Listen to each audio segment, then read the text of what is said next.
Bismillahirrahmanirrahim. Assalamualaikum warahmatullahi wabarakatuh. Alhamdulillah wassalatu wassalamu ala Rasulillah wa ala alihi wa sahbihi wa man wala wa ba'du. Saudara-saudariku, kita telah menunaikan salat Isya berjamaah waktu Indonesia bagian barat. Kita bermohon kepada Allah Subhanahu wa taala semoga Allah berkenan menerima salat yang telah kita tunaikan, pun demikian dengan seluruh ibadah-ibadah sunnah yang menyertainya. Demikian kami senantiasa mengajak kepada saudara-saudariku di belahan wilayah manapun, entah di Indonesia ataupun juga di luar Indonesia yang belum masuk waktu Isya, maka kami menganjurkan untuk juga melihat waktunya, menyiapkan dengan persiapan terbaik dan menunaikannya semampu kita dengan penuh kekhusyuan, dan semoga Allah memberikan kemudahan untuk menunaikannya dan juga berkenan menerima ibadah yang ditunaikan insyaallah. Kita coba lanjutkan kembali dalam bahasan kita di malam hari ini. Tadi telah diuraikan menjelang Isya bahwa untuk mengupgrade iman kita sehingga menjadi kualifikasi, mendapatkan kualifikasi takwa, ya, meningkat dari ibadah hati, ibadah fisik, dan ibadah harta ke bagian yang keempat dengan mengamalkan turunan itu. Caranya mengoptimalkan keyakinan kita dengan mengamalkan seluruh pedoman yang diturunkan oleh Allah Subhanahu wa taala kepada Rasulullah sallallahu alaihi wasallam. Dan pedoman pertama adalah Al-Qur'an Al-Karim. Baik, telah kami uraikan bahwa Al-Quran Al-Karim berisi seluruh pedoman Allah yang terkait dengan kehidupan kita di muka bumi ini sampai kita kembali kepada Allah Subhanahu wa ta'ala. Maka belajar berinteraksi dengan benar dimulai dengan cara membacanya dengan baik hingga memahaminya dengan awal mula langkah terjemah. Jadi Anda bisa memulai secara umum dengan terjemah. Ini kami contohkan yang Mushaf At-Taisir itu yang 30 juz. Tapi ini belum menjamin kita mengetahui makna Al-Quran dengan detail. Karena itu sebelum Isya tadi saya tegaskan penting kemudian didalami itu semua dengan merujuk pada penjelasan detail. Penjelasan detail dalam bahasa Arab singkatnya disebut dengan tafsir.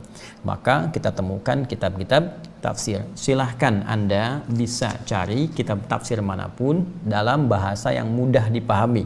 Dengan catatan, mohon dicari ulama yang otoritatif, ya, ulama yang fiqh, ulama sunni yang benar, yang bisa menerangkan kepada kita tentang ayat-ayat Quran secara detail berdasarkan sanad yang tersambung kepada Rasulullah sallallahu alaihi wasallam.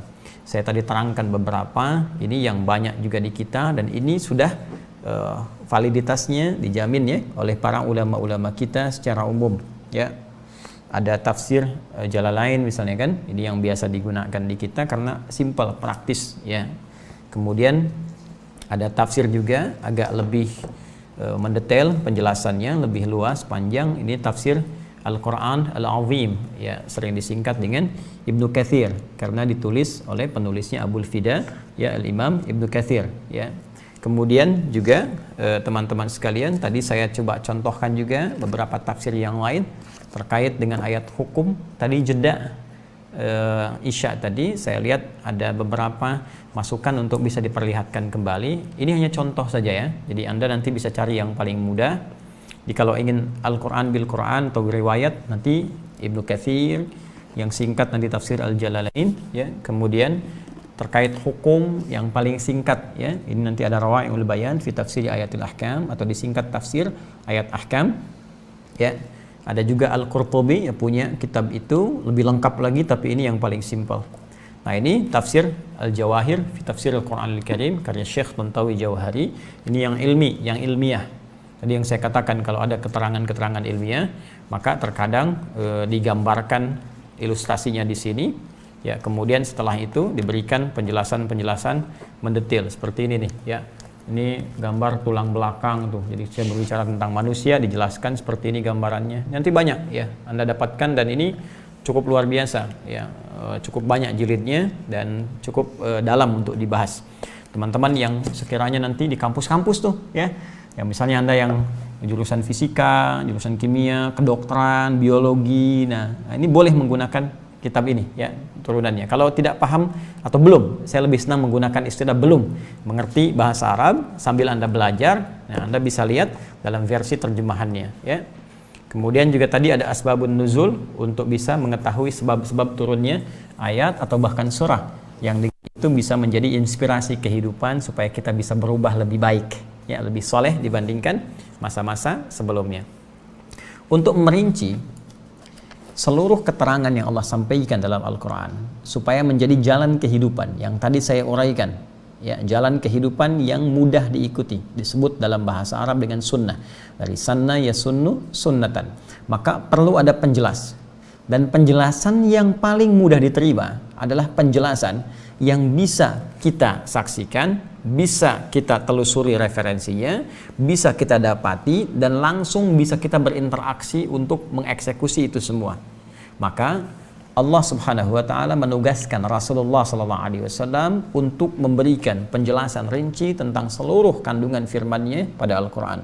Ketika disampaikan di lisan beliau, maka penjelasan itu disebut dengan hadis. Ya, diterangkan oleh Nabi sallallahu alaihi wasallam seluruh pedoman kehidupan, bahkan dari mulai bangun tidur sampai dengan tidur kembali. Yang paling dahsyat, bahkan seluruh aspek kehidupan beliau itu menjadi miniatur. Ya, miniatur contoh yang paling bagus, contoh yang paling efektif, teladan yang paling ideal, yang nilainya akan selalu kita temukan dalam kehidupan kita. Ya, semua perjalanan kehidupan Nabi Sallallahu Alaihi Wasallam. Contoh, beliau dari menjadi seorang anak itu sudah bisa menjadi teladan. Ya, bagaimana sikap seorang anak kepada kedua orang tuanya, bagaimana anak-anak bermain dengan sesamanya, menjadi remaja, jadi teladan. Ya, pun demikian saat beliau kemudian menikah. Ya, bahkan sebelum itu pernah berdagang, berbisnis, jadi teladan dalam bisnisnya, dalam menikahnya, dalam berumah tangga menjadi suami. Oke? Kemudian menjadi ayah, menjadi kakek, menjadi pemimpin level terbesarnya, menjadi panutan umat. Setiap apa yang dialami oleh Rasulullah sallallahu alaihi wasallam dalam setiap langkah hidupnya, maka secara langsung itu menjadi teladan kehidupan kita. Teladan. Karena itulah hadis didefinisikan bukan hanya perkataan, tapi juga qaulun wa fi'lun wa taqrirun, ya. Perkataan, perbuatan, ketetapan, setiap tindakan, sifat dan sikap yang melekat pada kehidupan Nabi. Dan lebih dahsyatnya lagi, semua orang yang berinteraksi dengan Rasulullah SAW, apapun profesi mereka, entah itu seorang pebisnis, pengusaha, ataukah birokrat, atau diplomat, atau pengajar, atau bahkan siapapun dengan level kompleksitas kehidupan yang lebih rumit, itu semuanya mendapatkan perubahan perilaku, jadi lebih baik, jadi lebih bermartabat, jadi lebih makmur, dan dahsyatnya jadi contoh bagi generasi setelahnya. Nah, keteladanan yang baik yang bisa menjadikan setiap orang atau pihak yang berinteraksi dengan beliau ini menjadi teladan lagi di kemudian hari, maka sifatnya disebut uswah namanya. Ya, uswah. Uswatun. Ini, uswah. Keteladanan yang sifatnya bisa meluas. Ya, Nabi SAW mengajar sahabat Abu Bakar, Umar bin Al-Khattab, Uthman bin Affan, Ali bin Abi Thalib radhiyallahu ta'ala anhum jami'an, dan sahabat-sahabat lain. Ya. Dan dahsyatnya sepeninggal Nabi, semua sahabat ini jadi teladan. Kemudian diikuti lagi oleh generasi setelahnya. Ya, muncul setelah sahabat tabi'in. Setelah tabi'in muncul lagi tabi'un tabi'un. Jadi teladan lagi. Dan semua yang ikut mengakar ke mereka sampai ke Nabi SAW itu jadi teladan dalam kehidupan. Ya. Ya, dari sampai ke kita tarik ke Imam 4 tuh yang populer, Imam Abu Hanifah, Imam Malik, ya, Imam Asy-Syafi'i, Imam Ahmad bin Hanbal, semuanya nggak pernah berjumpa dengan Nabi sallallahu alaihi wasallam, tapi jadi teladan sampai sekarang. Yang paling dahsyat, kita yang meniru jalan hidup mereka yang tersambung ke Nabi jadi teladan juga. Betapa banyak ustadz-ustadz yang mengikuti keteladanan dari Nabi, bukankah jadi teladan juga di masyarakat? Ya, bukankah pula bukan hanya ustadz, bisa jadi pejabat, ya, bisa jadi diplomat, bisa jadi birokrat, bisa jadi pedagang, pengusaha, pebisnis, guru-guru, mengambil nilai-nilai yang diajarkan Nabi, otomatis jadi teladan dalam kehidupannya. Nah, keteladanan yang sifatnya bisa melahirkan ya keberlangsungan kemudian pada generasi setelahnya atau orang-orang yang terkait dengannya disebut apa namanya? Uswah. Jika itu pun berpeluang menjadi pahala. Ya, di kebaikan yang punya nilai pahala disebut hasanah namanya. Ya, disebut apa? Hasanah. Karena itu sholat misalnya, sholat itu baik. Ya, ibadah yang baik disebut hasanah oleh Al-Quran. Ya, Quran surah ke-11 ayat 114. Ya, aqimis sholata tarafayin nahar wa zulafan minal lail innal hasanati yudhibnas sayyiat. Tunaikan salat itu di dua penghujung siang, ya, dari mulai zuhur sampai dengan ke asar, sampai dengan kemudian datang kegelapan ke subuh. Kalau diurut kemudian zuhur, asar, maghrib, isya, kemudian subuh. Ya, itu standar teman-teman sekalian. Nanti subuh kenapa diurutkan akhir bukan berarti nggak bisa diawalkan menjadi pembuka hari, bukan. Tujuannya untuk menunjukkan ada spesifik waktu subuh, keistimewaannya nggak ditemukan di waktu-waktu lain, walaupun semua waktu itu penting, tapi subuh punya spesial keutamaan. Ya, karena itu nanti di Quran surah ke-17 Al-Isra ayat ke-78 diberikan isyarat keutamaan ini. Ya, aqimis salata liduluki syamsi ila ghasaqil laili wa qur'anal fajr. Ya, tunaikan salat dari mulai tergelincir matahari, zuhur maksudnya, sampai datang ke malam. Jadi masuk di sini, zuhur, asar, maghrib, isya. Wa qur'anal fajr. Demikian juga dengan subuh. Jadi bukan cuman salatnya, plus bacaannya, plus wa-nya plus wa qur'anal fajr. Inna qur'anal fajri kana masyhuda. Karena semua bacaan yang disampaikan di waktu subuh itu langsung disaksikan oleh Allah dan seluruh malaikatnya siang dan malam. Malaikat siang dan malam, inna malaikatil laili wa malaikatin nahar tajtami'u fi salatil fajri. Ya, kata Nabi sallallahu alaihi wasallam atau bima qala Rasulullah sallallahu alaihi wasallam. Semua malaikat siang dan malam berkumpul di waktu fajar. Karena itu menjadi penting. Ya, bukan sekedar sholatnya, tapi juga semua bacaannya. Karena itu ada orang-orang yang memburu waktu subuh, sebelum subuh sudah memohon kepada Allah khususnya dengan istighfar. Waktu singkat menjelang subuh disebut dengan sahar namanya.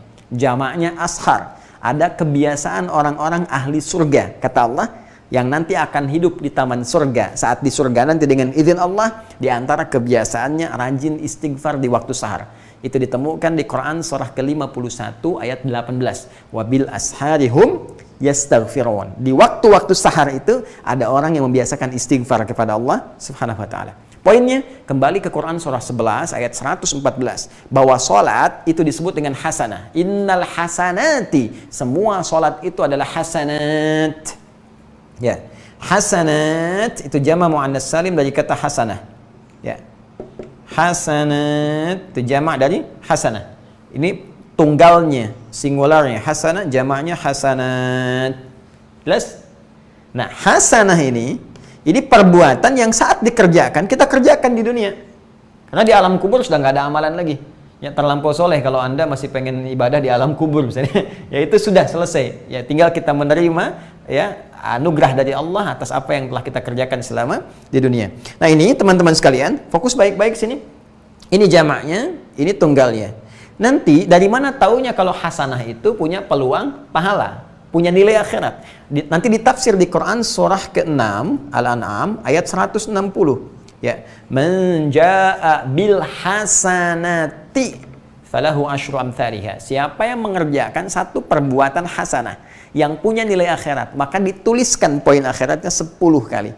Anda baru sholat isya tadi, sendirian, dituliskan 10 poin. Ya, kalau berjamaah kali 27, kerjakan di masjid kali 25, baru datang sudah dapat 25. Di hadis Muslim, jarak satu keduanya 500 tahun, dua ketiga 500 tahun, tiga keempat 500 tahun. Banyak tuh. Nanti dilihat, sebelum meninggal akan ditampakkan oleh Allah Subhanahu wa taala dengan izinnya. Poinnya, hasanah perbuatan baik yang dikerjakan di dunia, ya, yang punya nilai akhirat jika dikerjakan karena iman kepada Allah Subhanahu wa taala. Karena itu kita sering berdoa supaya semua pekerjaan dunia kita ini punya nilai ibadahnya. Ya kalau enggak nanti apa bekalnya saat pulang kepada Allah? Ya, saya tanya pada Anda nih, tadi Anda bekerja tuh, berangkat gelap tuh, sampai pulang gelap lagi. Atau yang WFH misalnya, ya. Saya mau tanya, Anda ini saat bekerja punya nilai akhirat nggak? Apalagi yang sudah kerja bertahun-tahun, yang puluhan tahun, apa punya nilai ibadah nggak? Kalau nggak punya nilai ibadah, terus bekal Anda saat meninggal apa? Toh gaji Anda yang Anda kumpulkan, yang dikejar-kejar, yang sekarang ini saya nggak tahu bagaimana mengucapkan kalimatnya. Manusia sudah kehilangan sebagian dari nuraninya. Ya, untuk sesuatu yang akan ditinggalkannya, itu bisa saling menghabisi. Ada yang menyingkirkan, menyungkurkan, ada yang membunuh, merampok, ya, membegal dan sebagainya. Padahal yang dia dapatkan pun ini pernah berpikir nggak? Hei, Anda pembegal, hei pencuri, hei koruptor, pernah berpikir nggak kalau Anda saat mengambil itu mungkin Anda wafat? Lalu apakah harta haram yang Anda ambil itu Anda akan nikmati? Ini Anda pembegal, saat akan membegal terus dia ambil, dia dapat tas itu, kemudian dia meninggal. Apa Anda nikmati itu? Betapa banyak informasi sampai kepada kita pembegal, dieksekusi, meninggal di jalan. Saya tanya pada Anda, lalu apa yang Anda dapatkan manfaat dari semua itu? Koruptor, Anda merasa nikmat? Anda ambil semua itu, Anda nikmati, lalu ketika Anda minum hasilnya Anda meninggal. Anda bangun rumahnya baru masuk Anda meninggal. Pertanyaan saya, apa yang Anda bawa ke hadapan Rabb Anda? Anda mau jawab apa ketika ditanya di alam kubur? Anda bawa bekal apa? Toh semua yang Anda kumpulkan, kalau nggak punya nilai akhirat, hilang semua. Ya. Masuk ke mulut, tembus ke perut, dan keluar lagi, selesai. Jadi kotoran. Dan Anda kembali ke tanah. Lalu apa yang Anda bawa? Dan tidak ada ruginya ketika Anda niatkan sebagai ibadah. Bukankah dunianya dapat juga? Ketika Anda niatkan ibadah, otomatis dunia akan ikut. Tapi kalau tidak Anda niatkan jadi ibadah, cuma sekedar jadi dunia saja. Makanya di Al-Baqarah ayat 200, ada orang-orang yang bekerja untuk dunia saja. Ya, faminan nasi may yaqulu rabbana atina fid dunya wa ma lahum fil akhirati min khalaq. Ya, ada orang yang orientasinya dunia saja, yang penting kumpulkan. Akhirat gimana nanti? Berpikir Anda, nanti bagaimana? Tapi ada di antara mereka yang menyiapkan amalan dunianya menjadi tabungan akhirat. Maka di ayat 201-nya Allah berikan penjelasan. Wa minhum may yaqulu rabbana atina fid dunya hasanah wa fil akhirati hasanah wa qina adzabannar. Dan ada di antara mereka yang orientasi hidupnya, pekerjaan dunianya semua jadi hasanah. Artinya apa? Saat dikerjakan yang baik-baik saja dan punya nilai akhirat. Jadi dunia hasanah itu yang dikerjakan yang baik, bukan yang salah, bukan yang haram. Kalau Anda jadi pejabat yang baik, buat keputusan yang baik. Jadi pedagang, pengusaha, berusaha dengan baik, jangan menipu, jangan curang. Banyak surat terkait itu. Wailul lil mutaffifin, celaka orang yang curang, celaka orang yang menipu, ya, celaka pelaku riba, celaka orang yang memonopoli suatu kebaikan, ya, untuk dirinya sendiri dalam konteks negatif. Hati-hati. Nah, karena itu penting saya tegaskan, orang-orang yang punya tabungan akhirat, maka di dunianya pun orientasinya semua baik. Bagaimana caranya pekerjaan saya baik, jalurnya baik, caranya baik, eksekusinya baik, hasilnya pun baik. Tapi apakah semua yang baik itu punya nilai di hadapan Allah? Belum tentu. Kalau tidak diniatkan semua karena iman kepada Allah Subhanahu wa taala. Ya. Jadi kalau Anda ada, ya, sudah diisyaratkan di Quran, teman-teman, surah ke-25, Al-Furqan ayat ke-23. Jadi kisahnya di zaman Nabi pun ada orang baik. Baik dia.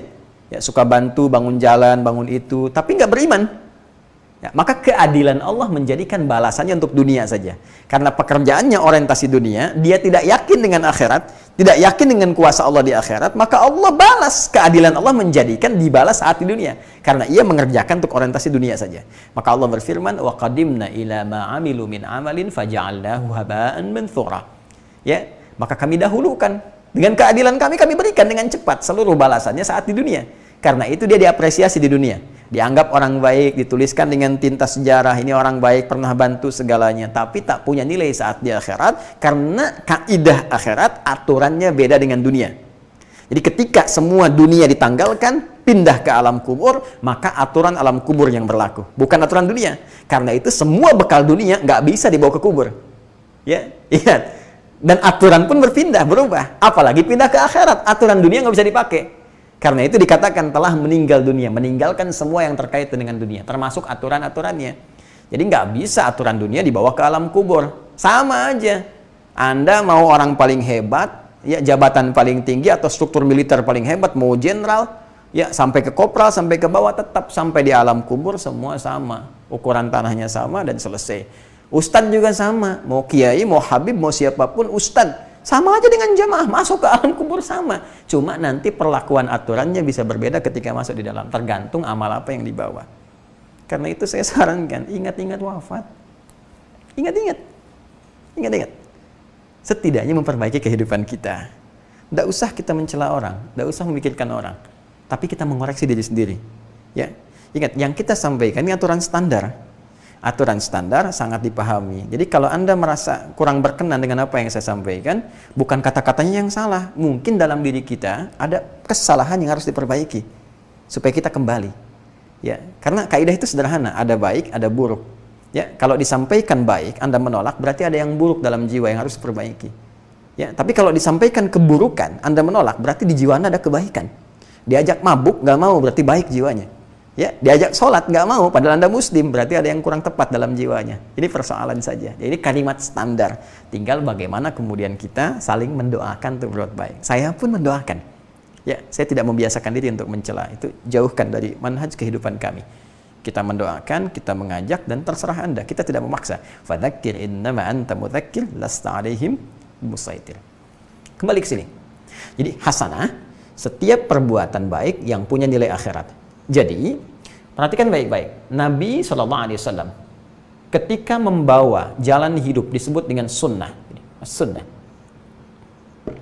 Ini kalau sudah menjadi jalan hidup, jadi pedoman ya. Nah, sumber referensinya disebut dengan al-hadis. Ada yang menyamakan antara hadis dengan sunnah, tapi spesifik perbedaannya karena di kaidah bahasa itu spesifik. Ziyadatul mabna tadullu ala ziyadatil makna. Bertambah satu huruf bisa merubah atau memperluas makna, apalagi pengucapannya berbeda, satu hadis satu sunnah. Maka ada yang membedakan secara spesifik kalau ini sumber segala yang terkait dengan Nabi, kalau ini sudah menjadi jalan kehidupan yang diikuti. Baik, fokus. Ketika Allah menjadikan Nabi SAW sebagai ukuran, standar, patokan yang kita ikuti dengan segala tuntunan hidup yang disebut dengan sunnah itu, karena semua yang ikut Nabi itu jadi baik. Ya, dan otomatis ketika diniatkan karena Allah ada pahalanya. Maka sifat keteladanan Nabi itu semua penjelasan dan semua yang dibawa Nabi disifati oleh Al-Quran dengan kalimat uswah hasanah. Ditemukan di Quran surah ke-33 Al-Ahzab ayat 21. Ya. Laqad kana lakum fi Rasulillahi uswatun hasanah. Tuh. Jelas ya? Laqad kana lakum fi Rasulillahi uswatun hasanah. Lam dengan qad. Lamnya harfu taukid, qadnya tahqiq. Lam itu berfungsi menguatkan, tahqiq menjamin, memastikan. Jadi kalau kita terjemahkan dengan bahasa kita, kata Allah, saya pastikan, saya tegaskan, saya jamin. Ya, kana lakum fi Rasulillahi uswatun hasanah. Sudah saya tetapkan, lekatkan, terdapat pada kepribadian, kepada jalan hidup Rasulullah itu bagi kalian semua yang mau mengikutinya uswatun hasanah. Keteladanan terbaik yang bukan hanya menjamin kalian menjadi pribadi yang baik, tapi juga punya nilai pahala di sisi Allah Subhanahu wa taala. Wah, kalau diambil bahasa singkatnya mudah sekali. Kalau pengen jadi baik, ikuti Rasulullah. Sederhana. Selesai. Tunjukkan pada saya siapa pengikut Rasulullah yang tidak menjadi baik. Tunjukkan. Dengan catatan benar cara mengikutinya. Silakan. Ada pembegal ikut Nabi, taubat jadi ahli hadis. Dai Jundub bin Junadah dikenal dengan Abu Dzar Al-Ghifari. Umar sekeras-kerasnya masuk Islam, ikut Nabi, dia tegas, pemimpin yang hebat, handal. Siapa lagi? Khalid bin Walid, ya, bahkan ahli strategi di perang Uhud musuh Nabi. Setelah masuk Islam luar biasa, bahkan menaklukkan Persia. Ya, salah satu pedangnya Rasulullah SAW, pedang Allah, pedang Rasulnya, luar biasa. Khalid bin Walid. Tunjukkan pada saya. Jadi kalau kita mau benar, apalagi orang Islam, ya pedoman sudah ada, referensi ada, contoh ada, kurang apa lagi? Tinggal niat kitanya aja, semangat kitanya aja, mau apa enggak? Coba tunjukkan pada saya apa yang kurang. Qurannya ada lengkap, nggak berubah setelah 15 abad. Dari zaman Nabi sampai sekarang nggak pernah berubah. Coba, ada lengkap, orisinil, bisa dilacak, jelas. Ditantang kita untuk membuktikan. Sampai sekarang sempurna. Hadisnya ada, keterangan ada, lengkap, contoh ada, ulama juga ada yang menerangkan. Kurang apa lagi? Jadi kalau belum jadi baik, yang salah bukan referensinya, pribadinya. Pribadi kita sendiri yang belum berusaha. Ayo coba kuatkan niat kita. Memang untuk take off itu butuh tenaga besar. Seperti pesawat kan untuk terbang itu butuh take off, tenaganya harus kuat. Itu yang kita harus maksimalkan dulu. Jadi kalau sudah di atas kan kita tenang. Yuk kembali ke sini. Jadi ini poinnya. Ya teman-teman sekalian, ini poinnya uswatun hasanah. Bahkan kalau di riwayatnya Warash dan Qalun dari Nafi', Imam Nafi' Al-Madani, ini kalimat uswah bisa dibaca iswah. Iswah, sini. Harakatnya kasrah. Ya, saya coba hapus ini dulu. Ya, kita tuliskan supaya jelas. Ini teman-teman. Sabar ya. Sayanya semangat ya. Jadi mudah-mudahan teman-temannya juga semangat ya. Nah, ini jadi ada begini tulisannya uswatun hasanah. Masya Allah. Nah. Uswatun hasanatun. Sana. Bisa dibaca iswah. Ya, ini ada dua qiraat, dua bacaan. Jadi riwayat Hafiz dari Asim yang kita baca ya, itu pakai dhammah uswah. Laqad kana lakum fi Rasulillahi uswatun hasanah. Uswah. Ya, ada riwayat nanti Warsh atau Qalun dari Imam Nafi' Al-Madani dibaca iswah. Laqad kana lakum fi Rasulillahi iswatun hasanah. Iswatun hasanah. Ya. Nah, kalau kita gali dengan pendekatan ilmu tafsir yang mengakar pada pendalaman bahasa Al-Quran dari bahasa Arab, yang bukan hanya standar, kita gunakan gramatikal, kajian gramatikalnya, ya ilmu lughahnya. Teman-teman lihat dahsyatnya, perhatikan dahsyatnya. Jadi kalau kita mendalami di bidang bahasa itu nanti ada pendalaman sampai ke harokat, itu ada makna. Ya, ini fathah itu apa? Kenapa disebut fathah? Kenapa dhammah? Kenapa sukun? Kenapa kasrah? Apa kaitan dengan pengucapan? Nanti apa korelasi antara pengucapan dengan makna? Ada di kedalamannya. Ya. Kita beri contoh sedikit, tidak bermaksud mengajarkan ya, hanya menyampaikan kembali apa yang guru kami pernah ajarkan. Jadi kalau ini dinilai benar ada pahalanya, semoga Allah limpahkan pahala kepada guru-guru yang telah mengajarkan. Ya. Dhammah ini teman-teman, dhammah saya tuliskan begini, harakatnya di atas ya, dan ada bulatan sedikit ya, sebelum panjang begini, dhammatun begini. Ya, dibaca jelas. Nah, kalau fathah begini. Ya. Dibaca a.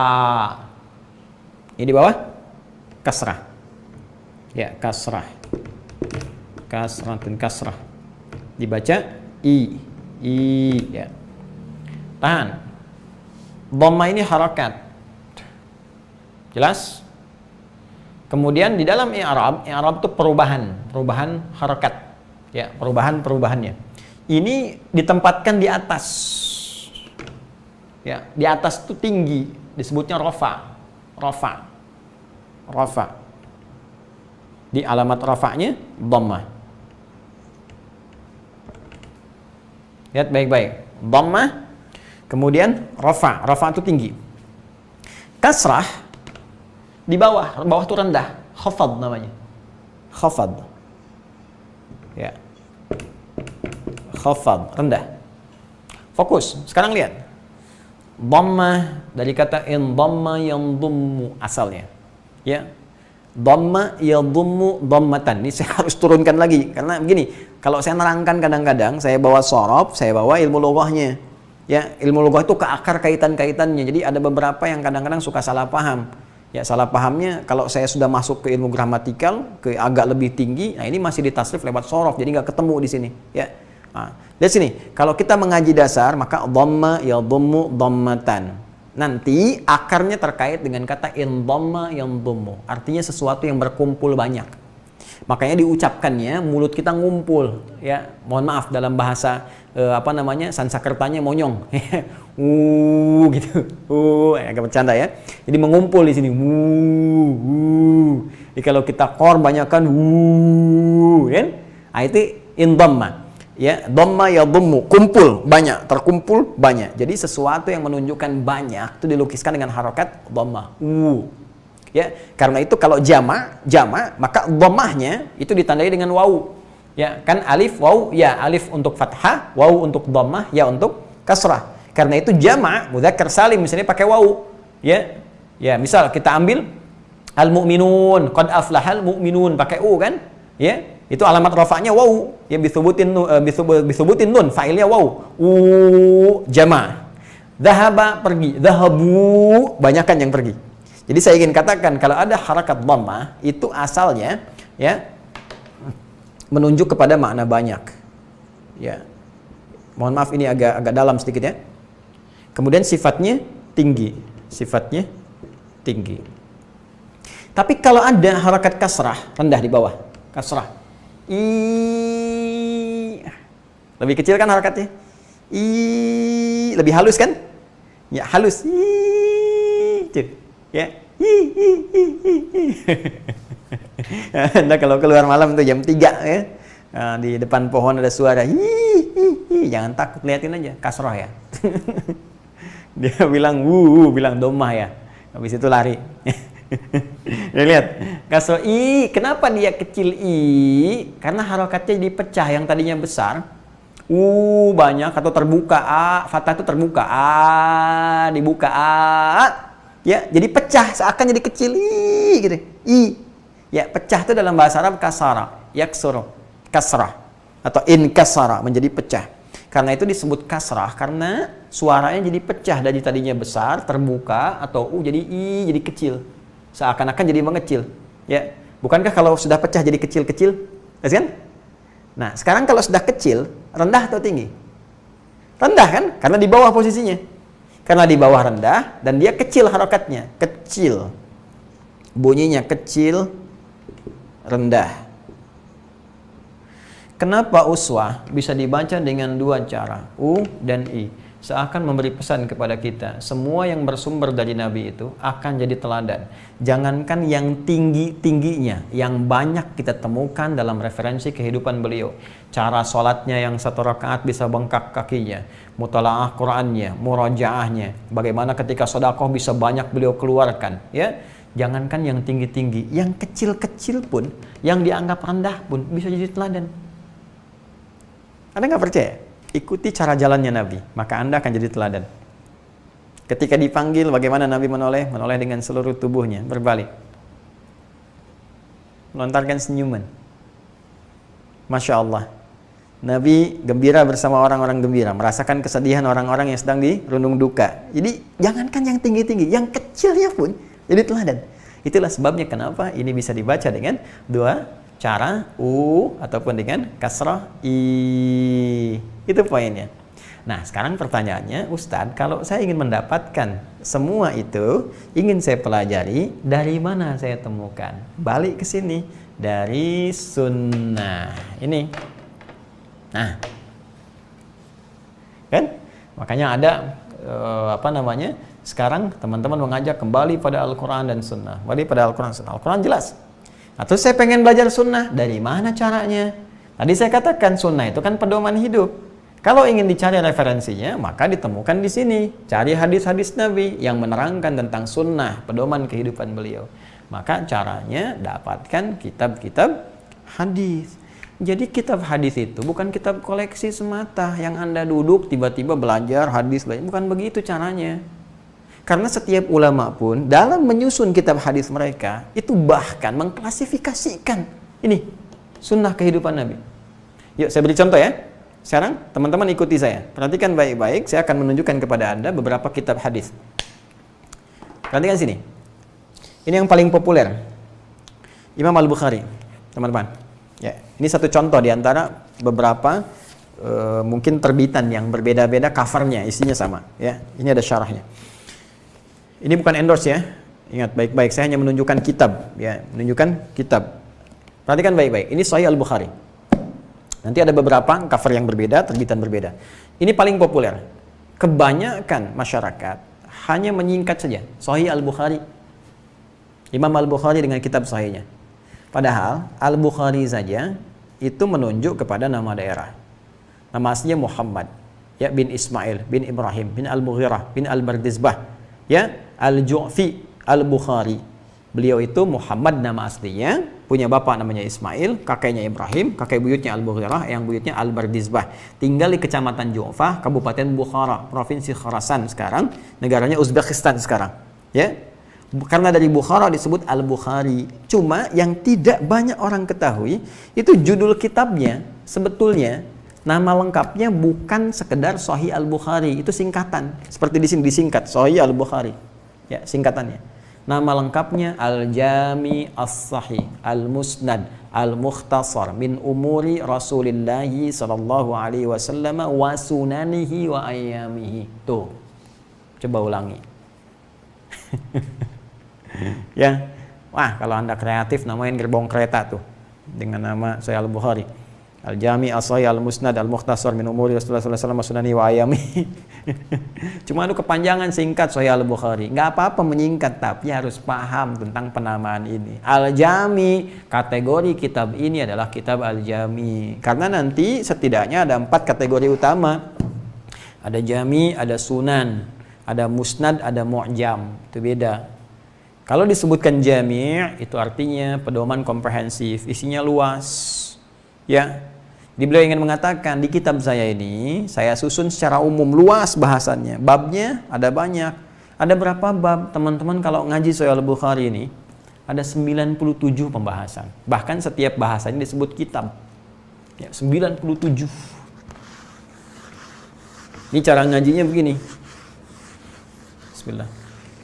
Sekali lagi mohon izin ya, tidak bermaksud mengajari, hanya menyampaikan kembali apa yang guru kami sampaikan. Kitab Imam Al-Bukhari itu yang tadi yang disingkat Sahih Al-Bukhari ada 97 pembahasan.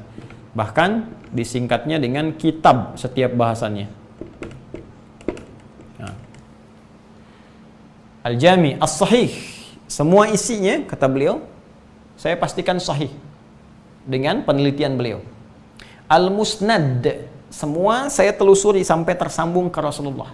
Jadi hidupnya diwakafkan untuk menelusuri hadis. Bahkan kalau Anda mengetahui, mendalami itu 16 tahun ditulisnya. Ya, jadi bukan kaleng-kaleng beliau tuh. Ya, baru belajar sekarang besok berfatwa, tidak. 16 tahun. Ditulis pertama di Masjid Al-Haram, itu setiap mau nuliskan satu hadis, sholat dulu 2 rakaat, masuk sholat. Ya, kalau ada ketenangan, kadang-kadang berjumpa dengan Rasulullah di mimpinya, gitu kan? Nah, kemudian dapat isyarat ketenangan dalam hatinya, dicek lagi, tulis sampai disempurnakan saat di Masjid An-Nabawi. Dan beliau berdoa supaya menjadi hujjah di hadapan Allah kelak saat berjumpa dengan Rasulullah SAW. Tuh Al-Imam Al-Bukhari saking ingin yang berjumpa dengan Rasulullah, cari bekal nulis hadis beliau. Ini bekal kita apa nih nanti? Malu berjumpa dengan Nabi, gak punya bekal. Coba main lah. Saya beberapa hari lalu coba ke daerah-daerah, melihat ya kan suasana di daerah seperti apa, masuk suasana padat. Kawan saya bilangin, kamu pengen masuk surga nggak? Pengen Ustaz. Jangankan kamu, saya bilang, tuh semua orang di sini saya dan kita semua pengen masuk. Kira-kira bekalnya cukup nggak? Ini baru satu kecamatan, satu kabupaten, satu provinsi di Indonesia. 260 juta penduduk Indonesia. Semua pengen, baru Indonesia. Itu yang hidup sekarang, belum yang sebelumnya. Belum yang luar. Kita tuh bersaing. Jadi kalau hidup kita nggak serius, malu kita pulang. Malu. Level Imam Al-Bukhari itu menyiapkan dirinya untuk pulang. Kita mau bawa apa? Jadi kalau nggak sanggup kemudian menuliskan hadisnya, berbagi referensi, setidaknya ya amalkanlah petunjuknya. Atau tinggalkanlah maksiat. Jadi lebih baik. Apapun passion yang kita kerjakan dalam kehidupan itu cuma amanah kok. Bedanya cuma saat hidup di atas tanah saja. Kalau udah masuk tanah sama semua. Sama semua. Al-Musnad, saya teliti tersambung ke Nabi. Al-Mukhtasar, saya tampilkan singkat, tidak banyak penjelasan, karena saya pengen hadis Nabi yang lebih banyak digali. Min umuri Rasulullah sallallahu alaihi wasallam, saya kumpulkan dari semua hal-hal yang terkait dengan Rasulullah SAW, aktivitasnya, ya, kemudian juga sifatnya, ya, dan rutinitasnya. Kemudian wasunanihi, dan kumpulan sunnah-sunnahnya, wa ayyamihi, dan kegiatan hariannya. Jadi di kitab Al-Imam Al-Bukhari ini, yang dikenal dengan Sahih Al-Bukhari, ini beliau, jenius saya katakan, dengan izin Allah diberikan petunjuk oleh Allah Subhanahu wa Ta'ala, ini disusun oleh beliau, hadis-hadis Nabi, dalam 97 pembahasan. Misal, yang pertama kitab Bad'ul Wahyi, kitab tentang permulaan turunnya wahyu. Ini bukan asal-asalan, dibuka dengan ini untuk menjelaskan tentang kebenaran risalah Nabi Muhammad SAW. Standar Nabi itu begini. Jadi kalau ada orang ke depan ngaku-ngaku Nabi, lihat aja punya ciri ini enggak. Kalau enggak ada, bukan Nabi, selesai. Gitu caranya, jadi nggak usah diributin. Sebetulnya Nabi udah ngasih kata kunci, la nabiyya ba'di, nggak ada nabi setelah saya. Kalimat ini bukan cuma menafikan, tapi menginformasikan nanti setelah saya wafat akan banyak orang ngaku nabi. Cara paling gampang tolak aja, selesai. Ya, gampang caranya. Jadi kalau ngaji ini sederhana, ngaku nabi, tolak. Ya, kalau pengen diuji, uji. Ada nggak di standar? Buka kitab Al-Bukhari. Coba kamu ini, nabi wahyunya begini, kamu bagaimana? Nabi punya mujizat ini, kamu apa? Gampang, uji aja lewat situ. Ya, tapi kalau pengen cepat, udah tolak, selesai. Ya, ini kaidah ini kita hafal. Cuma yang membingungkan, ini cuma satu. Kalau ada orang ngaku itu nggak aneh, karena Nabi sudah ngasih isyarat. Nanti setelah aku wafat akan ada orang ngaku-ngaku. Ya. Jadi kalau ada yang sekarang, berarti terbukti kalimat Nabi itu benar, terbukti. Cuman yang bikin heran tuh begini, setiap ada yang ngaku, ada aja pengikutnya, Joni. Itu yang bikin pusing tuh. Ya. Coba lihat dulu, AM pelatih bulu tangkis, Anda bayangkan. Ya, ngaku nabi, ada pengikutnya. Tanya sama aparat kita, kenapa ngaku nabi? Saya ke Bogor Pak, dapat wahyu. Anda bayangin orang ke Bogor dapat tahles, dia wahyu. Bandung tukang cukur tuh, ya kan? Ngaku nabi, ada lagi pengikutnya. Jadi kadang-kadang ini yang harus kita pikirkan. Dan kadang-kadang melewati batas. Nabi sudah banyak muncul, ibu kota negara lebih keren lagi. Ya, LE langsung ngaku malaikat. Ini kan repot gitu. Ya, pernah minta izin mendaratkan Jibril di Monas katanya kan, langsung ditolak, tangkap sama aparat kita tuh. Ya, aparat kita luar biasa, jangankan teroris, malaikat tangkap tuh. Kayak yang beginian kita dukung, ya. Nah, jadi sederhana saja teman-teman sekalian.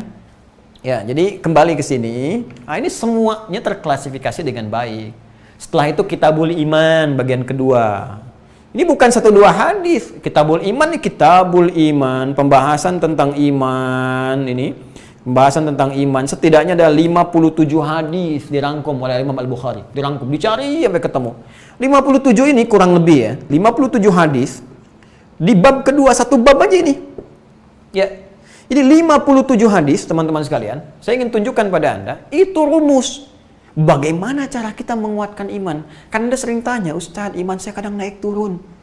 Ya, kayak lift, kadang naik, kadang turun. Kalau sedang naik, semangat, jangankan fardu, sunnah saya kejar. Tapi kalau sedang turun, Ustadz, jangankan sunnah, fardu terlambat. Kadang-kadang di jama, orang jama kosor, jama takdim, Anda jama taksir, rusak gitu. Ya. Subuh jama, ya, sama isya, ada yang subuh jama sama duhur, kan jadi kacau, jadi pecah. Nah, jadi kalau kita pengen menguatkan iman supaya stabil, naik, dijaga, nggak turun-turun, bagaimana caranya? Ini rumusnya di sini, ngaji ini. Ngaji. Tuh, ini baru nyampe sini, ada Kitabul Ilmi setelahnya. Kitabul Ilmi. Wah, Anda kalau ngajinya benar aja gini, luar biasa. Nanti dia ada hadis-hadis lagi. Cara, referensi, cara belajar dari Nabi. Bagaimana cara belajar yang benar. Bagaimana cara meningkatkan kecerdasan, bagaimana ngatur waktu belajar. Yang udah ngajar, bagaimana ngatur jadwal ngajar. Kalau ada kajian khusus ibu-ibu, bagaimana. Kajian bapak-bapak, bagaimana. Gabungan seperti apa? Ada. Referensi-referensi ada. Ya, bagaimana metode mengajar. Apakah misalnya metodenya mono misalnya, langsung klasikal kayak di kelas. Atau misalnya tanya-jawab, ada di sini. Lengkap. Kalau mau didalami lagi, lebih lengkap lagi. Ada Kitabul Imarah, kitab tentang rumusan menata pemerintahan. Ada Kitabut Tijarah, kitab tentang bisnis. Ya, kalau spesifik ibadah, Kitabus Sholat, tentang sholat. Sholat dibagi lagi sampai ke jenazahnya ada. Ada Kitabus Siam tentang puasa, dirinci tentang puasa-puasa. Anda kalau mau belajar puasa apa aja ada di sini. Ya, Kitabul Haji ada, hajinya ada, umrohnya ada, sampai Kitabul Marid ada. Allahu Akbar, tentang cara menangani penyakit. Ada. Ya. Bahkan beberapa dirinci. Gejala-gejala begini, ada gejala ini. Ada yang paling menarik saya riset kemarin tuh. Tapi ya nantilah. Kalau pihak-pihak tertentu yang sangat penting membutuhkan, ya kita bisa rujukan baru kita sampaikan. Ya, ada gejala-gejala yang sangat menarik. Kalau sesak nafas, kalau pening, kalau imunnya menurun, nah itu nanti seperti ini penanganannya. Kalau ada herbalnya begini, ya pendekatan spiritualnya begini. Ya kalau nanti seperti ini, lengkap teman-teman sekalian. Ya, sampai nanti ada bab tentang manaqib sahabat. Kemuliaan-kemuliaan para sahabat. Ini luar biasa. Ini 97 pembahasan. Beli 4 jilid 350.000. Anda pulsa berapa tuh? Ya, pulsa berapa? Internet masukin, tagihan listrik bisa naik. Ya, tapi kan tagihan akhirat tuh bisa lebih naik. Coba lihat. Ya, dunia itu ditagih, Anda kelabahkan, akhirat ditagih, Anda mau ngapain? Ya, Anda bisa menghindar di dunia, tinggal di Bekasi, menghindar dulu ke Jakarta. Tapi kalau di akhirat mau lari kemana, Cepi? Anda nggak bisa tembus. Mau lari kemana? Nah, karena itu setidaknya untuk akhirat lah. Ini pun kalau kita dapatkan, dunianya ikut. Nggak percaya silahkan. Demi Allah saya katakan, Anda keluarkan satu bab, Anda dalami. Kalau mau, begini caranya. Di Imam Al-Bukhari ini diajarkan kita metode yang sangat efektif. Jadi beliau ini, ya, kalau sudah mau masuk ke satu bab, teman-teman sekalian, itu dibuka dengan Quran dulu. Umumnya begitu. Jadi ada Quran, baru kemudian ke hadisnya. Nah, kalau kita ingin spesifik, Anda sederhana, keluarkan dari Al-Qur'annya. Misal begini, Anda ingin mengaji tentang ayat rumah tangga. Anda sebagai apa? Suami plus ayah, ya kan? Suami juga ayah, ya kan? Kemudian ini nanti ada istri, ya. Istri, is one, is two, istri, is four dan sebagainya. Udah jangan pakai bahasa Inggris, bahasa Indonesia aja. Istri, ya. Kemudian plus perannya jadi ibu. Ini ada anak. Anda tinggal lihat di Quran apa ayat-ayat rumah tangga. Keluarkan ayatnya. Yuk. An-Nisa misalnya 34, 35-nya, Ar-Rum ayat ke 21-nya. Ya, kemudian nanti turunannya yang lain-lain dengan tugasnya, nafkahnya, ngurus anak dan sebagainya. Tinggal Anda keluarkan ini. Ini apa ayat Qurannya? Ustadz, saya kan belum hafal Quran. Sekarang banyak indeks, ketik, klik, sekali keluar. Nih ayat-ayatnya keluarkan. Tadaburi, cari tafsirnya. Setelah itu, lihat hadisnya, keluarkan babnya. Bab rumah tangga. Lalu dalami. Bikin target, kajian tematik. Ya, dalam kehidupan kita kan nggak tahu kapan pulang, tapi kita bisa berikhtiar menyiapkan cara pulang yang terbaik, kan? Nah, sebulan ini saya belajar kita berumah tangga dulu. Bismillah, insya Allah ya Allah, Engkau berikan jalan padaku untuk berikhtiar. Saya pengen kerja supaya baik. Oke, keluarkan babnya dulu, bab pekerjaan tentang mencari nafkah. Apa yang mau dicari? Passionnya apa? Mau bisnis? Mau mengajar? Mau lewat kedudukan? Mau apa? Mau kerja umum? Keluarkan ayatnya. Setelah itu buka hadisnya, ikuti. Dan demi Allah saya katakan, semua sahabat-sahabat dan jejak-jejak generasi yang mengikuti petunjuk ini, demi Allah saya katakan, tidak ada yang tidak sukses satupun. Semua berhasil, sesuai dengan pilihan masing-masing. Passionnya bisa berbeda, cuma kesuksesannya, meraih kesuksesan dengan taraf yang sama. Ya, Abu Bakar, beliau seorang pengusaha, ya, yang kemudian di birokrat juga, jadi pemimpin. Ya, kemudian ada Amr bin As, seorang diplomat. Kemudian ada Ali bin Abi Thalib, seorang pengajar. Ya, ada Utsman bin Affan, seorang pengusaha. Abdurrahman bin Auf juga pengusaha. Sukses semua. Tapi hebatnya, mereka tidak meninggalkan tahajud. Tiap malam mereka tahajud, mereka bisa sedekah, aset mereka bisa dibagi. Sangat luar biasa dan dekat dengan Allah Subhanahu wa Ta'ala. Mereka punya pilihan. Ya, mungkin hartanya sahabat Ali bin Abi Thalib karramallahu wajhah tidak sebanyak Utsman, tapi ilmu untuk pengajarannya itu menjadi bekal yang terbaik saat pulang. Mungkin selevel atau bahkan lebih dibandingkan dengan hartanya Abdurrahman bin Auf. Ya, Bilal bin Rabah, mungkin harta tidak sebanyak Utsman, Abdurrahman bin Auf, ilmu tidak secerdas Ali, tapi tenaganya luar biasa. Suaranya kalau adzan dahsyat. Makanya ketika beliau adzan, Allahu Akbar, Allahu Akbar, Nabi langsung komen. Begitu selesai kata Nabi, saya mendengar suara terumpahmu di surga. Saya mendengar suara terumpahmu di surga. Bilal mikir, adzan aja udah ke surga, ngapain saya bisnis kayak Abdurrahman bin Auf? Nah, jadi ya, kalau kita ingin turunkan, mungkin bisa, ya, saya tidak ingin mengatakan mengajari, tidak. Mungkin bisa kita turunkan dulu nih, akhiratnya mau kemana, surga apa yang ingin dapatkan, rahmat apa yang ingin kita kejar dari Allah Subhanahu wa Ta'ala. Lalu jadikan kurikulum kehidupan, ambil hadisnya. Ya, Anda cita-cita ke surga Firdaus, pernah nggak mengeluarkan, ya, karakter penghuni surga Firdaus itu seperti apa? Keluarkan. Setelah itu hadisnya tambahkan, ikuti. Begitu aja hidupnya. Jadi apapun Anda, mau pengajar, mau di militer, mau di birokrat, pengen ke situ, ikuti jalannya. Kan miniatur hidupnya sudah ada. Dimanapun kita mengabdi, niatkan untuk Allah, dunia akan ikut. Dan tempat yang kita pijak pasti makmur. Karena Islam itu tak pernah bertentangan dengan nilai-nilai keduniaan. Walaupun itu diharamkan misalnya oleh Islam, kayak makanan babi diharamkan, tetap di dunia kan kita bisa menyesuaikan. Ya, mungkin saudara kita ada yang makan babi, kita tidak, ya kan? Tapi kan dalam kehidupan kita bisa bekerja sama, jelas kan? Dengan menghindari yang diharamkan, mustahil bertentangan. Ya, karena itu kalau ada orang-orang mengatakan nih, kalau ini ajaran agama bertentangan dengan negara, pemerintah, bagaimana? Mustahil. Dia yang salah baca itu, dia kurang baca pasti. Apalagi di negeri kita yang kita cintai, Indonesia. Mustahil ajaran Islam bertentangan dengan nilai-nilai kenegaraan. Ya, karena negara ini saat dilahirkan, rahimnya punya rahim spiritual, punya nilai keagamaan yang dituangkan dengan dasar pertama di 5 sila yang disepakati itu, ketuhanan yang Maha Esa. Nilai itu yang menjadikan kita salah satunya bisa merdeka, dan semangat takbir itu yang dikumandangkan sampai Bung Tomo di Surabaya keras mengatakan Allahu Akbar, Allahu Akbar. Karena itu di pembukaan undang-undang jelas dikatakan atas berkat rahmat Allah yang Maha Kuasa. Anda mau menafsirkan apa lagi kalimat itu? Ya, dan dengan didorong oleh keinginan luhur, atas berkat rahmat Allah yang Maha Kuasa, dan dengan didorongkan oleh keinginan luhur. Ya, di keinginan luhur dari dulu sudah pengen, luhur keinginan udah banyak. Cuma berkat rahmat Allah itu belum turun. Begitu turun, keinginan luhur pun bisa dirasakan. Ya, maka merdeka nikmat kita dapatkan. Saat ini kita jaga kemerdekaan dengan menjaga negeri kita. Bagaimana cara menjaganya? Yaitu undang-undang kita terapkan. Ya, kemakmurannya, asetnya dijaga. Ya, jadilah warga negara yang baik. Ayo belajar, teman-teman yang belajar, lalu hidupkan negeri kita, makmurkan, sukseskan, balik, dan tinggalkan perbuatan-perbuatan kotor. Korupsi tinggalkan. Pencurian, perampokan, yang kotor jauhilah. Apapun profesi kita. Kalau memang semangat kita ingin membangun, ini benar, niatnya benar, pasti makmur. Kurang apa lagi? 6 selat di muka bumi, 4-nya ada di Indonesia. Kita katulistiwa, mineralnya paling banyak di kita, kurang apa lagi? Bangsa kita cerdas-cerdas, lidah orang Indonesia dibawa kemanapun, belajar bahasa apapun, bisa mirip. Orang Indonesia belajar bahasa Inggris kayak orang Inggris, belajar bahasa Arab kayak orang Arab. Silahkan cek penduduk negeri lain. Anda bisa lihat, saya nggak perlu contohkan, cuma Anda bisa saksikan bagaimana Allah berikan anugerah besar kepada kita. Tinggal kitanya sekarang punya visi membangun yang lebih hebat untuk bisa menjadikan kehidupan kita lebih makmur dan jaya. Tentunya dengan niat ibadah karena Allah Subhanahu wa Ta'ala. Yuk. Nah, ini caranya, teman-teman. Kurang lebih seperti ini. Dan kitab hadis itu versinya banyak nanti, ya.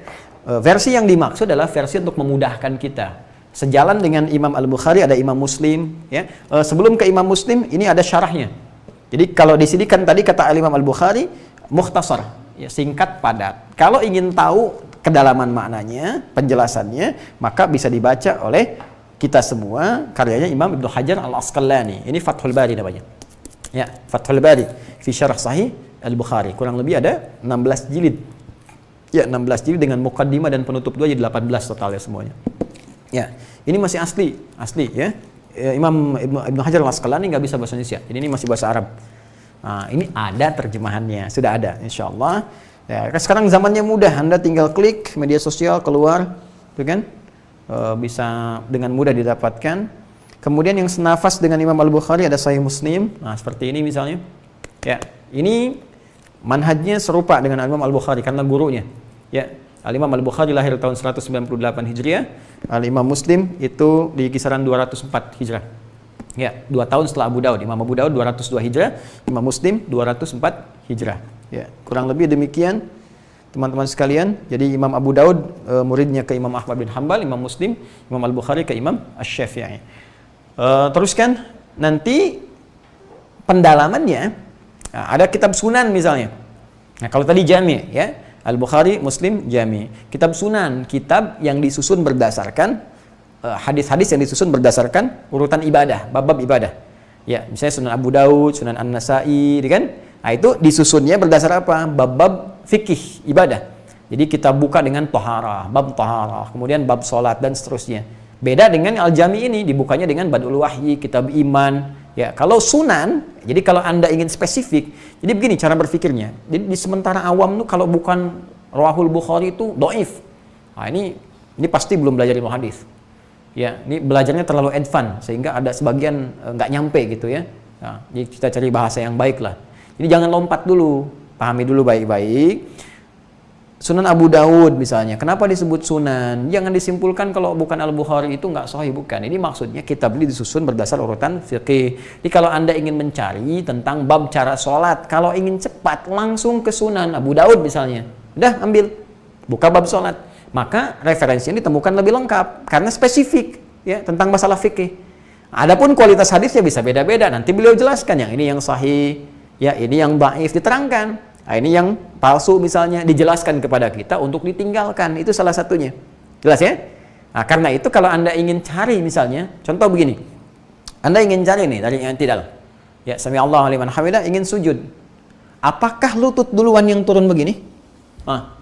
Ya, lutut duluan begini, baru telapak tangan, atau telapak tangan dulu begini, baru lutut. Ya, kan cuma dua itu. Ya kan? Kalau nggak pakai lutut duluan, turun begini, atau telapak tangan duluan. Cuman satu di antara dua ini. Ya, nggak mungkin kan kepala duluan. Ya, jadi pasti kalau nggak lutut, pasti telapak tangan. Di mana ditemukannya? Kalau prinsip Anda seperti yang tadi, kalau nggak di Al-Bukhari, nggak sahih, silahkan cari di Al-Bukhari. Sampai kiamat kurang 2 hari, nggak akan ketemu. Adanya di Sunan Abu Daud yang lengkapnya. Ya, satu nomor hadis 838 yang pakai lutut, riwayat dari sahabat Wa'il bin Hujur. Yang kedua nomor hadis 840 sampai 841 pakai telapak tangan dari sahabat Abu Hurairah. Keduanya kemudahan. Ya, setelah disatukan, ya kita mengambil kaidah, ya menyatukan, mengumpulkan semuanya. Kemudian setelah itu diteliti mana yang bisa kita ambil sebagai petunjuk. Nama kaidahnya al-jam'u wa taufiq. Diambil, dicari mana yang memudahkan untuk diamalkan. Ternyata kedua-duanya kemudahan. Ya, kalau Anda misalnya kuat lututnya, silahkan menggunakan lutut, ya bisa pakai lutut. Kalau lutut bermasalah, gunakan telapak tangan. Itu secara simpelnya seperti itu. Cuma ditemukan di mana? Sunan Abu Daud. Terus Anda ingin berusaha, saya pengen seperti Sayyidah Aisyah yang perempuan. Terus saya pengen anak saya seperti Ibnu Abbas radhiyallahu taala anhuma. Bagaimana caranya? Gampang. Cari kitab Musnad misalnya, Imam Ahmad bin Hanbal. Karena Musnad itu diriwayatkan berdasarkan orang-orangnya. Ini siapa nih sahabatnya? Ini sahabiah, Masya Allah Mu'minin. Sayyidah Aisyah radhiyallahu taala anha. Berapa banyak hadisnya? Ditemukan di mana? Cari kitab Musnad. Maka Anda akan temukan hadis-hadis yang hanya diriwayatkan oleh Sayyidah Aisyah saja. Terus Ibnu Abbas saja. Dari situ Anda bisa meneliti karakteristiknya, bisa Anda ikuti dan jadi inspirasi dalam kehidupan. Demikian kurang lebih. Jadi itu cara kita berinteraksi. Nah, ini teman-teman sekalian. Jadi itu pun hadis dengan Al-Quran ini, atau kita balik dari yang paling utama, Al-Quran dengan hadis, ya, yang menjadi sunnah ini, itu namanya referensi kehidupan, pedoman kehidupan. Ketika pedoman ini ingin diramu menjadi sebuah rutinitas atau aktivitas harian yang kita kerjakan, maka kita perlu penjelasan. Ya, apalagi sudah menjadi rumusan hukum yang disebut dengan fikih itu. Ya, sudah jadi syariat, jadi jalan kehidupan. Maka penting kita memerlukan petunjuk dari guru-guru yang keilmuannya tersambung sampai ke Rasulullah SAW. Disebut sanad namanya. Sanad. Ya, keilmuan yang tersambungnya disebut isnad namanya. Ya, sehingga di beberapa kitab hadis termasuk di Imam Muslim, Sahih Muslim, ya, beliau membuat pernyataan babul isnadi minad din, pembahasan bahwa belajar ilmu yang sanadnya bersambung sampai Rasulullah, ya, itu termasuk bagian penting dalam agama. Ya, sebab kalau tanpa tersambung nanti ibadahnya pun bisa salah. Cara beragamanya pun bisa keliru. Ya. Mohon maaf misalnya kita mau belajar sholat nih. Tapi orang yang mengajari kita nggak tahu riwayat tersambung sampai ke Nabi, sholatnya bisa salah. Ya, subuh alih-alih 2 rakaat bisa 3, ya kan? Itu kan keliru. Karena itu cari siapa yang bisa tersambung kepada Nabi ini, dicari ilmu yang bersanad. Di antara mereka disebut langsung oleh Nabi SAW. Ya, dalam hadis riwayat Ibnu Majah itu dari sahabat Abu Darda radhiyallahu taala anhu dalam hadis tentang thalabul ilmi. Ya, man salaka tariqan yaltamisu fihi ilman sahalallahu lahu tariqan ilal jannah. Panjang sampai ke kalimat wa innal ulama'a warathatul anbiya. Dan sungguh para ulama itu pewaris para nabi, ya. Dan wa innal anbiya lam yurithu dirhaman wala dinaran walakinnahum warathul ilma. Ya, fahadhuhu bihadhin wafir. Dan mereka para nabi tidak mewariskan dinar dan dirham, enggak mewariskan aset berupa materi, uang dan sejenisnya, tapi mewariskan pengetahuan. Ya, karena itu kejar dan gigit sekuat-kuatnya. Maksudnya pegang erat, ambil. Jadi kalau Anda mendapati ulama pewaris Nabi yang mengajarkan pada kita, dicari sumbernya sampai tersambung ke Nabi, sebutkan ayatnya, hadisnya, dilihat kualitasnya, pemahamannya benar sampai ke kita, cari betul, pegang kuat. Itulah ulama. Dan ciri spesifiknya punya rasa takut kepada Allah. Innama yakhsyallaha min ibadihil ulama. Sungguh yang paling takut kepada Allah itu para ulama. Jadi nggak sembarangan. Ya, apalagi menjual fatwa, motong ayat dan sebagainya, itu bukan ulama namanya. Jadi ada nilai ketakwaan, nilai khasyah di hadapan Allah Subhanahu wa taala. Nah, di antara ulama yang punya kegemilangan, kejeniusan, kecerdasan di atas rata-rata, bukan hanya mampu menghafal. Jadi kalau menghafal masa-masa dulu itu biasa. Masya Allah, menghafal itu biasa. Sekarang yang jadi tidak biasa. Ya, dulu sudah biasa. Ya, biasa menghafal. Ya, sekarang di luar kebiasaan. Nah, tapi ada yang bisa menghafal dan menuliskannya. Ya, menghafal dan menuliskan. Di zaman-zaman Nabi, sahabat menghafal, banyak menghafal. Zaman sahabat juga masih menghafal ke tabi'in. Nah, setelah itu ada periode beberapa ulama itu, di antara mereka sangat jenius, selain mereka menghafal, hafalannya banyak, juga menuliskan. Sehingga hasil tulisan ini bisa diwariskan dan dipelajari lagi ke generasi-generasi yang sampai ke kita. Di antara ulama-ulama itu ada beberapa ragam, ada banyak. Dan di antara yang banyak itu ada 4 yang diantaranya gemilang. Ya, siapa saja? Nah, ini saya bawakan profilnya. Ini ada Imam Abu Hanifah An-Nu'man, yang wafat tahun 150 Hijrah. Nah, ini profilnya. Jadi kita gali dulu, pelajari dulu siapa beliau ini. Ya, lahirnya di mana, terus orang tuanya seperti apa, kemudian jalan hidupnya bagaimana. Anda bayangkan dari tadinya jualan kain, dia dibawa orang tuanya, tapi ternyata senang baca. Ternyata passionnya itu lebih kepada nilai keagamaan, sampai dinasihati oleh tokoh pada saat itu. Anakmu ini kayaknya bakatnya ke agama gitu. Ya, didoakan, ternyata benar. Begitu diarahkan, belajar, kecerdasannya luar biasa, ya, di atas rata-rata, dan jadi tokoh faqih, alim, ahli fikih, ya, yang Masya Allah ada yang menyebutkan kalau Anda baca riwayat ini 40 tahun wudunya nggak batal dari Isya sampai subuh. Anda kebayang nggak? Ya, luar biasa ini. Ya, Imam Abu Hanifah. Nah, ini mungkin nanti kalau Anda baca bisa dapat referensi. Ya, Anda paksa anak-anak Anda misalnya sekolahkan ke fakultas umum, tapi ternyata passionnya di agama dia. Nah, jadi jangan tunggu waktu, ya, daripada hilang nanti, ya, kesempatan dia untuk meneliti dan sebagainya. Bisa jadi demikian, ya, bisa jadi demikian. Banyak ditemukan teman-teman yang dulunya aktif di kuliah-kuliah umum, tiba-tiba kok mendalami qiraat. Saya lihat Masya Allah ada yang ngajinya bagus-bagus, terus mendalami itu. Jadi lebih dikenal dengan passion di bidang agama dibandingkan dengan ijazah di formalnya gitu. Nah, itu tidak apa-apa, bahkan mungkin nanti bisa dipadukan. Saya malah mendorong ya teman-teman mahasiswa muslim, walaupun udah belajar di kampus-kampus umum, ayo nanti saya buka kelas-kelas spesifik lah. Anda mahasiswa di jurusan apa? Fisika. Kita belajar ayat fisika. Ya, apa Qurannya, apa hadisnya, ya. Nanti Anda lihat bagaimana fisika di masa klasik di kitab-kitab orang-orang Islam. Ya, Anda di kedokteran, kenapa nggak Anda belajar? Kan khazanah kita banyak. Bapak kedokteran kan Ibnu Sina, Avicena. Kenapa nggak dikeluarkan kitab Al-Qanun Fit Tib, Asy-Syifa, gali itu, keluarkan ayat-ayat kedokteran di Quran, di hadis. Ya, saya senang belajar karena saya kumpulkan, saya baca, ya. Walaupun tentunya kita tidak sama dengan teman-teman yang pakar di bidang medis. Jadi kalau Anda sakit jangan ke saya, ke dokter. Ya, kalau doa kita saling doakan. Datang ke dokter karena saya bukan dokter. Tapi kalau kita mau belajar, kita bisa baca, kita share. Anda datang masuk kedokteran pada saya akan tanya, Anda belajar di mana? Apa modulnya? Bawa ke sini, ajarkan saya kedokteran, saya ajarkan apa yang Anda inginkan. Jadi kita bisa share. Ya, dengan izin Allah tentunya. Nah, ini ada Imam Malik bin Anas, kan? Ini Imam Malik bin Anas, kita juga bisa baca, Imam Darul Hijrah. Ya, beliau lahirnya di Madinah, tumbuh berkembang di Madinah sampai wafat di Madinah, sehingga dikenal dengan Imam Darul Hijrah. Nah, sekarang di Madinah teman-teman sekalian, karena berganti, ya, biasanya yang berkuasa berganti, maka sistem atau madhabnya juga berganti. Sekarang madhabnya lebih banyak beredar di Afrika Utara, semacam Libya. Saya sempat tinggal di Libya, itu madhabnya Maliki. Ya, Maliki. Jadi jangan ada gini, awas Anda kalau hati-hati ya. Kadang ada sebagian berita, saya nggak ingin keluar kata-kata yang nggak bagus. Ada berita ini nih alumni Madinah, ini alumni Libya siapa nih? Alumni Madinah dekat dengan Nabi, itu menyesatkan itu. Ya, alumni Madinah baik, kita hormati, kita ambil ilmunya. Alumni Mekah juga baik, alumni Libya bagus, alumni Mesir bagus. Jangan lupa di Libya itu mazhabnya Maliki, sedangkan Maliki ini Imam Darul Hijrah, imamnya Madinah. Ya, mazhab Madinah itu dulunya Maliki, cuma karena berganti, ya sekarang jadi Hambali. Sekarang banyak beredarnya di mana? Afrika Utara. Ya, di Libya, di Tunisia, di Maroko, itu kesananya itu Maliki, sampai ke Spanyol, sampai ke Italia, ini Maliki. Jadi ketika orang Libya belajar, bukan asal-asalan, nggak ada mazhab Libya. Jadi mereka itu belajar dari imamnya Madinah. Tuh ya. Apakah yang sekarang di Madinah salah? Tidak. Ya, karena Imam Ahmad bin Hanbal pun belajar dari Imam Asy-Syafi'i, Imam Syafi'i belajar dari Imam Malik, nyambung juga. Tuh ya, gitu cara belajarnya. Ini Imam Abu Hanifah sekarang di Asia Selatan lebih banyak. Asia Selatan berarti di India, Pakistan, dia banyak menyebar di situ.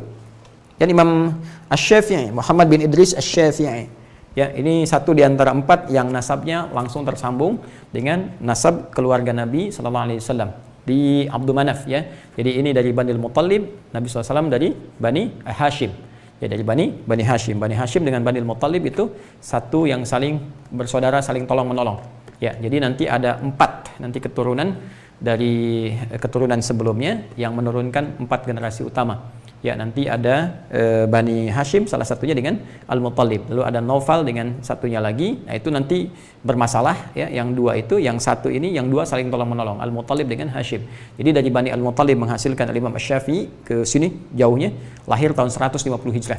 Ya, sedangkan Nabi Muhammad SAW dari Bani Hashim ya, dari Kinana, kemudian melahirkan Quraisy yang terbaik di antara sukunya. Jadi semua nabi itu, Nabi Muhammad itu semua turunannya istimewa semua.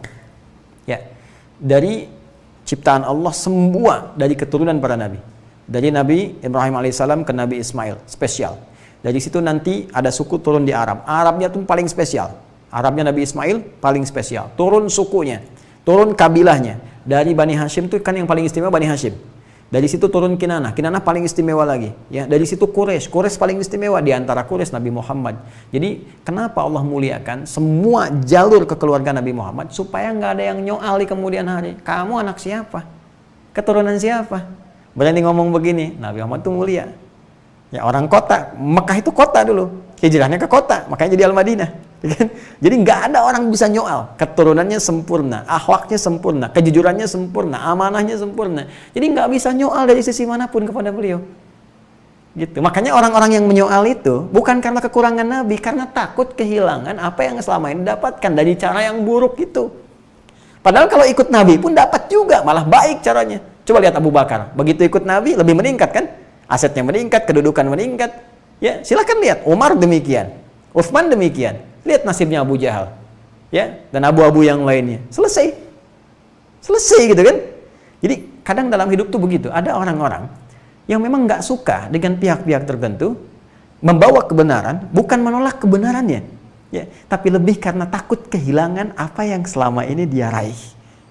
Itu biasanya godaan setan. Kita harus menang melawan itu, dan kita harus doakan teman-teman. Bila ada teman-teman kita di situasi itu, kita doakan. Ya, kemudian Imam Ahmad bin Hanbal ya 164 Hijrah.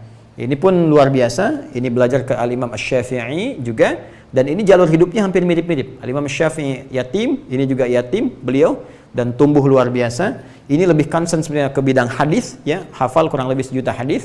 Al-Imam Asy-Syafi'i juga Masya Allah ada yang menyebut 1 juta hadis juga ya. Kemudian fiqihnya juga ya, beliau menerapkan pendekatan fikih dengan pendekatan pemahaman hadis. Jadi lebih banyak nanti pemahamannya tekstual. Bahkan pendapat-pendapatnya yang disampaikan oleh beliau lebih mengutamakan hadis dhaif dibandingkan dengan ra'yu. Ya, pendapat, rasionalitas.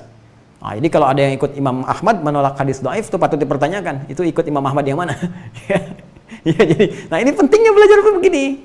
Ya, jadi kita tahu ini dari mana nih sumbernya, lacak gitu dan sebagainya. Ya.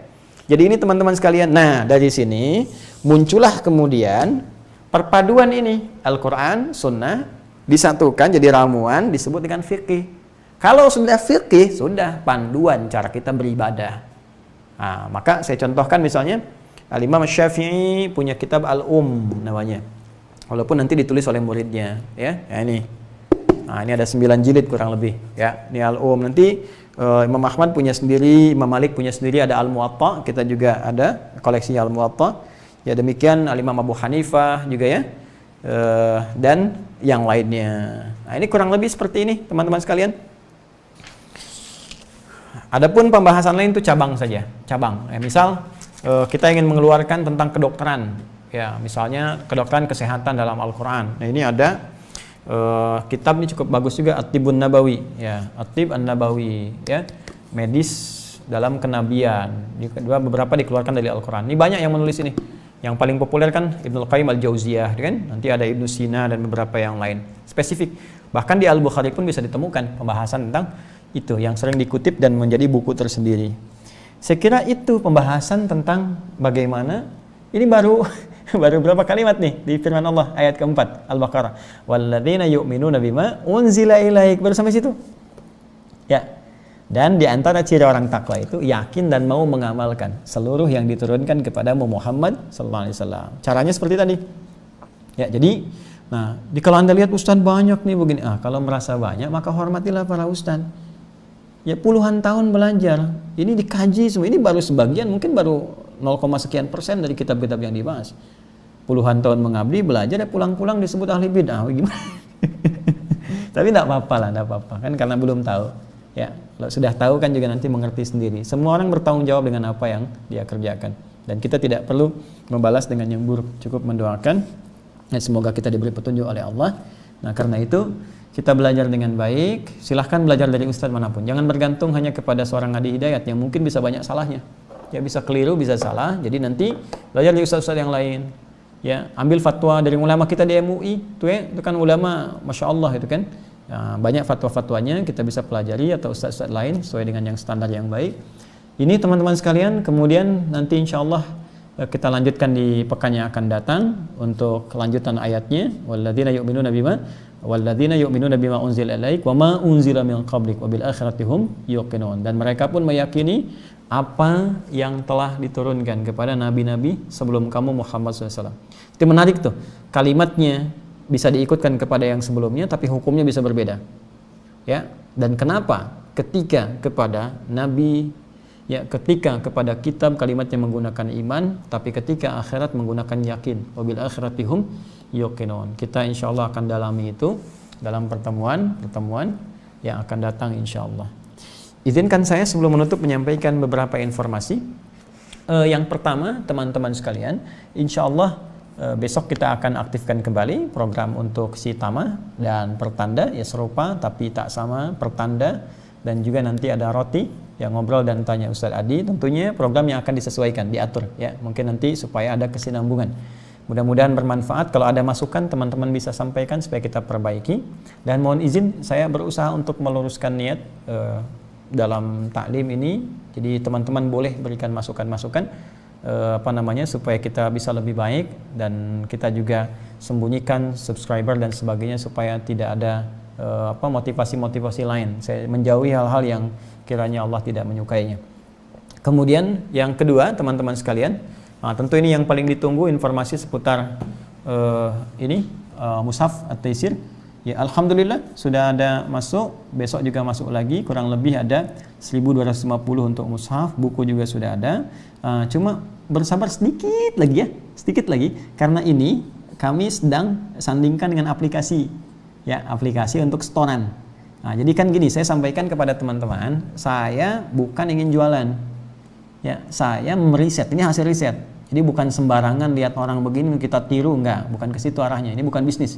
Ya, kita hubungan dengan Allah. Jadi ini hasil riset, saya menginginkan hadirnya ahli Quran. Ya, karena itu kita tidak berniaga dengan ini riset, kita cetak, lalu kita bikin sistem supaya semua yang mendapatkan ini sama-sama menghafal. Jadi bukan koleksian. Ya, apalagi cuma jadi mahar misalnya untuk pernikahan. Aduh, masya Allah, tolong deh. Nanti kalau Anda dilamar, bawa ini, tanya isinya, ya. Udah dihafalin belum? Kalau belum, jangan lu terima deh. Saran saya begitu, ya. Jadi, mohon izin, maaf ya. Jadi kita buatkan sistem, nanti saya perkenalkan. Sebentar lagi sedang disempurnakan, sedikit lagi aja, sabar ya.